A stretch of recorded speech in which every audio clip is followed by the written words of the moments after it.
Então, aqui dentro do nosso curso Estratégias Homeopáticas para Restauração da Feminilidade da Mulher Contemporânea, a gente tem esse módulo que é de sexualidade feminina. Então, nós já falamos dos distúrbios sexuais, desequilíbrios, transtornos sexuais para a mulher que tem a questão de falta de libido, falta de prazer, que ela não se dá ao direito de sentir prazer. Então, tem várias formas de a gente entender isso, nós já vimos na aula passada, e também as estratégias homeopáticas para isso. Agora, nós vamos falar sobre a hipersexualidade feminina. Esse tema já é um pouquinho menos falado, né? A gente não encontra muito sobre esse assunto em lugar nenhum. Inclusive, a gente precisa entender o que que é o pano de fundo dessa situação. Por que que a mulher ela tem essa questão de falta de libido, às vezes até aversão a contato físico, afetivo, sexual, e outras vezes a mulher ou outra mulher tem a hipersexualidade. É aquele exagero, algumas chegam no exagero. Esse tema, ele merece um cuidado especial na forma da gente identificar o remédio homeopático assertivo e o tratamento assertivo junto com esse remédio homeopático que eu falo para vocês aqui nesse curso. A hipersexualidade, ela não deve ser apresentada simplesmente como uma libido elevada, porque aqui na prática clínica, o que eu vou passar para vocês aqui, não é nada que esteja completamente, totalmente, assim, na literatura. Eu estou falando de experiência clínica como neuropsicanalista, como homeopata especialista em questões psíquicas, tá bom? E mais outras nuances que eu coloco aqui, né? Psicologia corporal e tal, para entender melhor todas essas questões sexuais da mulher contemporânea. Porque nunca a gente teve tanta queixa de questões sexuais, de distúrbios sexuais como a gente tem hoje. Então, na prática clínica, essa questão de hipersexualidade, ela pode e geralmente está relacionada a contextos muito diferentes. Tem mulher que busca por vínculo, que é aquela muito intensa. Outra, ela tem uma questão de impulsividade, então ela precisa, não é nem porque ela quer ter a relação sexual, é porque ela tem que seguir uma impulsividade dela e ela acaba criando alguns ciclos viciosos na mente dela, não é nem necessidade fisiológica apenas. Que mais? Dificuldade de regulação emocional. Então, muitas vezes ela aprende lá no ambiente infantil é, que a regulação emocional para ela, às vezes para a mãe, para as tias, para a avó, é uma questão sistêmica, assim, muitas vezes. Então, ela aprende que para se regular emocionalmente, somente com contato sexual. Outra situação, necessidade de validação. Então, às vezes, ela está sentindo que está perdendo o parceiro, ou que o parceiro está meio estranho, ou às vezes nem é nada, ele só está cansado, o parceiro ou a parceira, tanto faz. E a pessoa só está cansada, só quer ficar quieta, sozinha um pouco, está esgotada. É essa pessoa que está precisando, né, da aula passada nossa, das disfunções sexuais e da baixa libido e tal. Mas, às vezes, a nossa paciente aqui, ela não percebe isso, então ela jura que é ela que não está sendo agradável, que não está sendo interessante. Então, ela acaba sendo hipersexual, ela desenvolve isso, porque muitas vezes é o que ela tem. Ela não sabe ser amável, cuidadora, feminina, porque hipersexualidade não é igual à feminilidade, não mesmo. A gente está entendendo tudo isso aqui dentro desse curso, né? E tem outras questões também, né?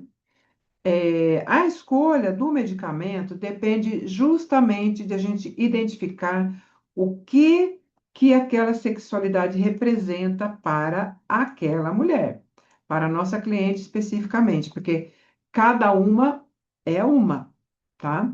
Não tem uma regra assim, essa é hipersexual porque Tem aquela aula que eu fiz lá, né, sobre formatos corporais e psicossomática e tudo mais, as representações corporais, que seria a psicologia corporal, mas muitas vezes ela tem aquela conformatação e tem aquelas questões lá, aquela caracterologia, aquela coraça também, mas ela tem uma outra nuance que vai dar mais uma informação para a gente, e aí sim, ó, o remédio é assertivo, tá?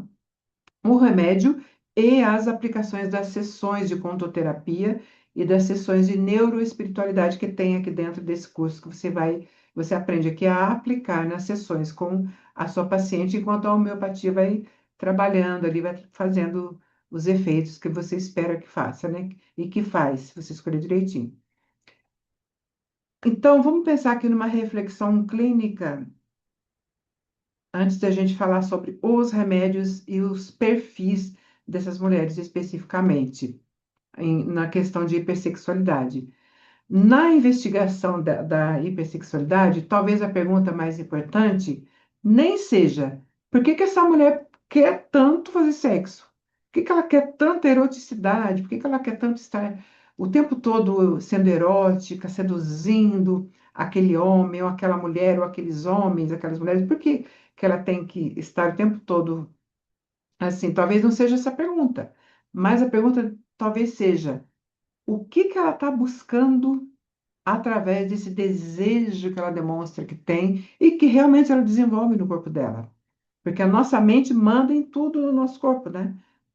Lembra nas aulas passadas que a nossa mente, ela regula a nossa cascata hormonal? Então, o que que ela procura? O que que ela está buscando? Ela busca prazer ou pertencimento? Ou validação? Será que ela busca intimidade ou ser aceita? Será que ela busca acolhimento ou ela tenta preencher um vazio emocional que somente a relação afetiva não preenche? Tem que ter aquele contato físico, né? Ela está vivendo essa sexualidade como uma escolha consciente ou como uma tentativa de regular emoções difíceis?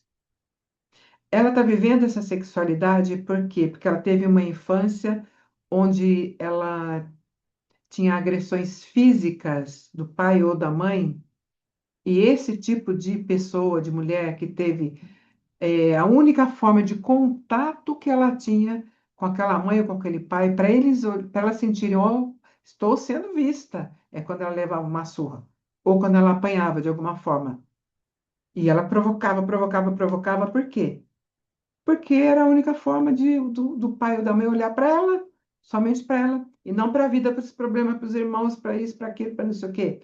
Aquele momento era só dela, mesmo que fosse ela levando uma surra. Gente, nosso consultório está assim, ó, disso, de verdade. Mas a gente tem estratégias homeopáticas para resolver quase tudo. Em algumas famílias, o amor era escasso e o reconhecimento vinha apenas quando alguém correspondia às expectativas dos outros. Em outras famílias, já a demonstração de afeto era instável e imprevisível.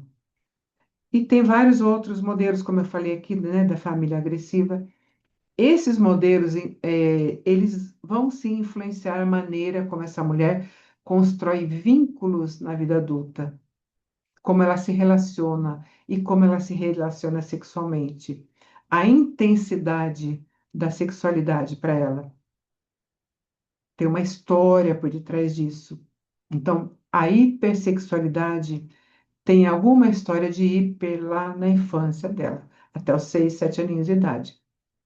Então, o nosso papel enquanto terapeuta é compreender a singularidade de cada história para individualizar a escolha do medicamento, sempre considerando o conjunto da obra, a história da paciente e tudo que ela traz na bagagem dela.